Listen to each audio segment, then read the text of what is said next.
What is poppin' YouTube? Is it time to panic on some of these players ahead of week 8 fantasy football? We will dive into each one of their circumstances, talk about some things that we've seen and heard from the fantasy football community. But if you're new to the channel, hit that like button, hit that subscribe button, and let's go.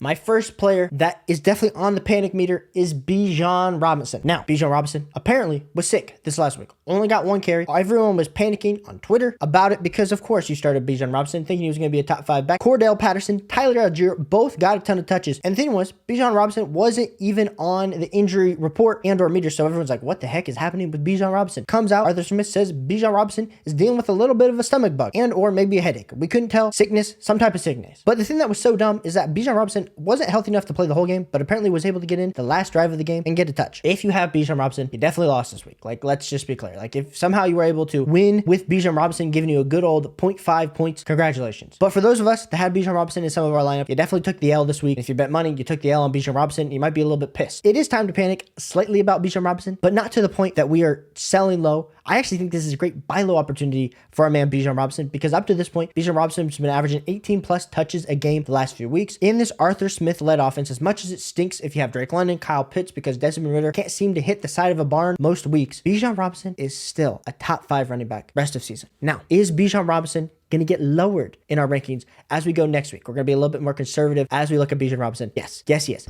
But on the panic meter for Bijan Robinson, I have Bijan Robinson as a 3 out of 10. So, of course, it's maybe a little bit more than a 1 because you don't want to be close to 10. But I still am very reasonably set with Bijan Robinson in my lineup. He's my first player. I don't think it's time to panic fully on Bijan Robinson, but he definitely had to be added because of the panic that arose from Bijan Robinson this week. Next player that is definitely on our panic meter is going to be Josh Jacobs. Josh Jacobs goes up against the Bears, and you were expecting, I mean, you didn't have Jimmy G in there, you had backup quarterback play, but you were expecting Brian Hoyer to be able to be a little bit better than what he was, and Josh Jacobs was straight up the 167th player this week with only 5.1 fantasy points in PPR. So just like Bijan Robinson, if you had Josh Jacobs, you probably lost because you needed a high-end performance from Josh Jacobs. Now, Josh Jacobs, if we look at him for the whole entire season, he's overall player 47, where if we look at the last 2 weeks before this, he had 11, 19, 27 fantasy points, but it just has not been to that high-end upside. I mean, we got the first 3 weeks, 9 fantasy points, 9 fantasy points, 11 fantasy points. This week with 5, last week with 11. I mean, really only has provided 2 weeks where he either won you a week or was super solid for you. So Josh Jacobs is definitely someone that I'm panicking on a little bit higher than consensus. I'm probably at a 7 out of 10 with Josh Jacobs. So if you have Josh Jacobs,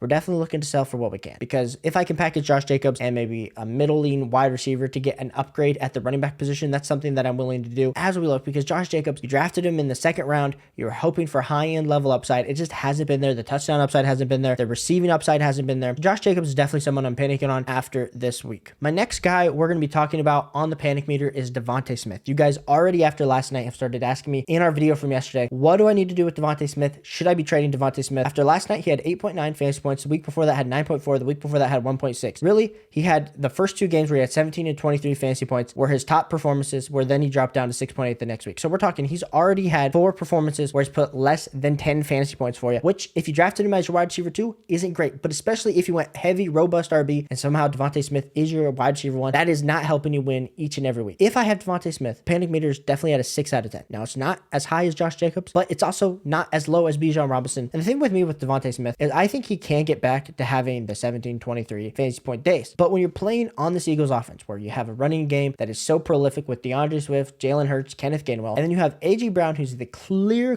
alpha for Jalen Hurts, but then you also have Dallas Goedert. You got a ton of mouths to feed. This offense reminds me a ton of what we're talking about when we look at the 49ers on a week-by-week basis. The only difference is there's no Debo out. There hasn't been a whole lot of variety where A.J. Brown's been injured, so DeVonta Smith has stepped into that role. Dallas Goedert's been injured, so it's really been the DeVonta Smith, A.J. Brown show. So with the lack of injuries that have happened on the Eagles offense, which is great for those of us that have the Eagles, it just makes DeVonta Smith super hard to start on a week-by-week basis, especially when he is the overall player 73. So you potentially might have some better options as a flex play, but you drafted him so high. So you're either going to have to trade him away or you're going to have to hold. And depending on what I can get for DeVonta Smith, definitely depends, because I mean, you might be able to go trade DeVonta Smith for Garrett Wilson straight up, but I still want DeVonta Smith in that case because I like the high-end upside, I like the offense, all of those sorts of things. So let me know what kind of offers you might be thinking about making for DeVonta Smith down below. I think it's definitely a case-by-case basis, but yeah, like I said, definitely a 6 out of 10 worry for me. The panic meter has definitely gone a little bit up for DeVonta Smith, but we shall see as the rest of the season goes on. My next guy, it's time to panic, is Calvin Ridley. Calvin Ridley was our boy. boy. Calvin Ridley was our boy pre-draft. He came out in week 1, and not that we were victory lapping anything, but we thought there was a good chance that Calvin Ridley, man, 24 fantasy points in his week 1. He's back, baby. And then all of a sudden, he's just put up 5, 7, 11, put up 20 fantasy points. We thought he might be back. 6, and then 1.5. He's been absolutely stinking it up for you. So at this point, you really can't start Calvin Ridley because even if you start him, he's like a flex play at best until we start to see him become that more defined alpha. Now, if you look at the analytics, Calvin Ridley was open a lot on this last game, just wasn't getting targeted, but Christian Kirk, Evan Ingram have definitely stepped up with the rushing attack with Travis Etienne being so prolific. So if I can trade away Calvin Ridley, I would definitely be looking to do that. I don't know what you're going to be able to get for Calvin Ridley. Like you're talking, can I flip Calvin Ridley for Chris Godwin? And I don't even love that. Can I flip Calvin Ridley and a piece and maybe get Jalen Waddle, Ramondre Stevenson? Like those type of deals are what Calvin Ridley's kind of worth right now on the open market. And those are not deals that I'm really entertaining because I still like Calvin Ridley's upside, but definitely the panic meter for Calvin Ridley is at a 7 out of 10. He's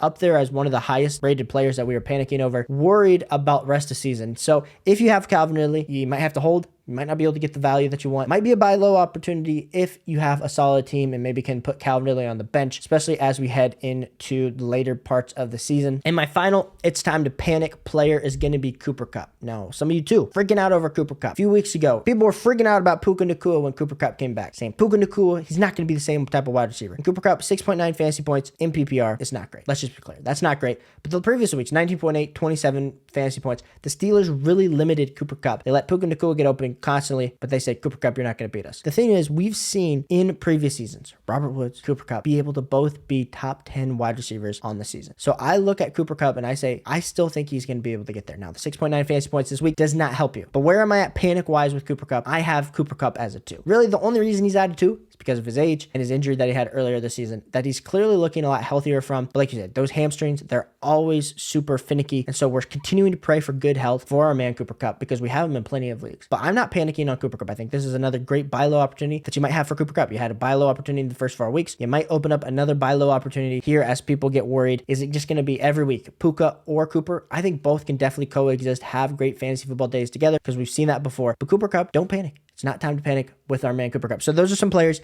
that we're panicking over. Is it time to panic? Depending on how you view the situation, they could be a great buy low opportunity. We're going to be coming back again with a trade video tomorrow talking about some buy low, sell high candidates. So hit that like button, hit that subscribe button if you haven't already. And I'll catch you in the next one. Peace.